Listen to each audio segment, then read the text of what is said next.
ជំរាបសួរលោកគ្រូនិងសួស្តីមិត្តភ័ក្តិទាំងអស់គ្នាថ្ងៃនេះខ្ញុំមកបង្ហាញអំពីមេរៀន Color Fiber Sensor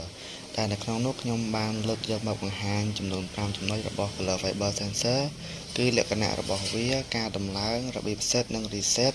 ការធ្វើតេស្តទៅលើ Color Fiber Sensor និងអត្ថប្រយោជន៍របស់ Color Fiber Sensor ចូលមកដល់ចំណុចទី1លក្ខណៈរបស់ Color Fiber Sensor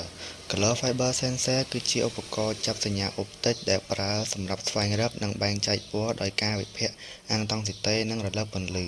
Color Fiber Sensor នេះក៏ត្រូវបានភ្ជាប់មកជាមួយនឹងបច្ចេកទេសខ្សែកាបអុបទិកដែលខ្សែកាបអុបទិកដើម្បីប្រើបញ្ជូនពន្លឺនិងទទួលពន្លឺដែលធ្វើឲ្យវាមានភាពជាក់លាក់ក្នុងការស្វែងរកនិងរកឃើញពន្លឺបានយ៉ាងច្បាស់លាស់សូម្បីតែនៅក្នុងតំបន់ដែលពិបាកស្វែងរកក៏ដោយចូលមកដល់ចំណុចទី2ការតម្លើងរបស់ Color Fiber Sensor ហើយនេះគឺជាគ្រឿងតម្លើងរបស់វាក្នុងការតម្លើង Color Fiber Sensor ហ្នឹងគឺវាមានជើងចំនួន5តែយើងយកមកតែ4ទេសម្រាប់តម្លើង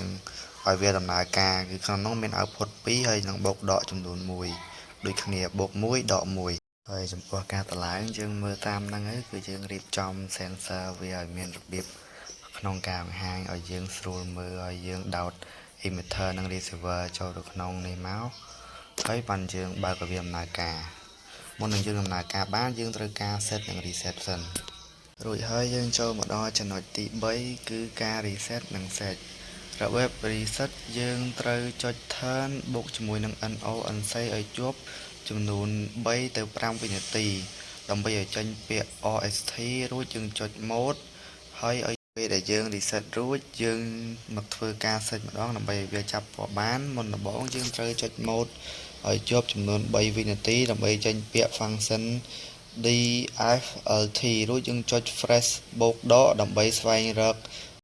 ទៅពេលយើង set វារួចហើយវាអាចចាប់យក object ពីពណ៌បានហើយបន្ទាប់មកយើងមកធ្វើការតេស្តទៅលើ Color Fiber Sensor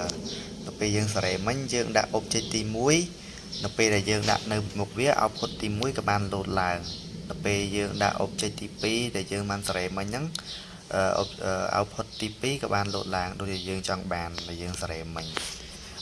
ដើម្បីឲ្យចង់ទៅច្បាស់យើងយកពណ៌ដែលយើងអត់បាន set មិញដល់ពេលដាក់ឲ្យវាចាប់មិញមកដាក់គឺវាអត់ចាប់ទេដាក់ពណ៌ខ្មៅក៏អត់ចាប់យើងដាក់ពណ៌សក៏វាអត់ចាប់ដែរគឺវាចាប់តែ color ដែលយើង set រួចមិញឯងហើយចំពោះអត្ថប្រយោជន៍និងលក្ខណៈពិសេសរបស់វាគឺវាអាចបត់បែនក្នុងការចាប់យកគោលដៅមិនថាធំមិនថាតូចគឺវាចាប់យកបានល្អទាំងអស់ហើយមួយទៀតគឺវាធន់ក្នុងការប្រើប្រាស់គឺប្រើប្រាស់អត់ងាយខូចហើយចំពោះអត្ថប្រយោជន៍របស់វាគឺគេអាចយកវាទៅប្រើប្រាស់នៅក្នុងវិស័យឧស្សាហកម្មនិងវិស័យរោងចក្របាន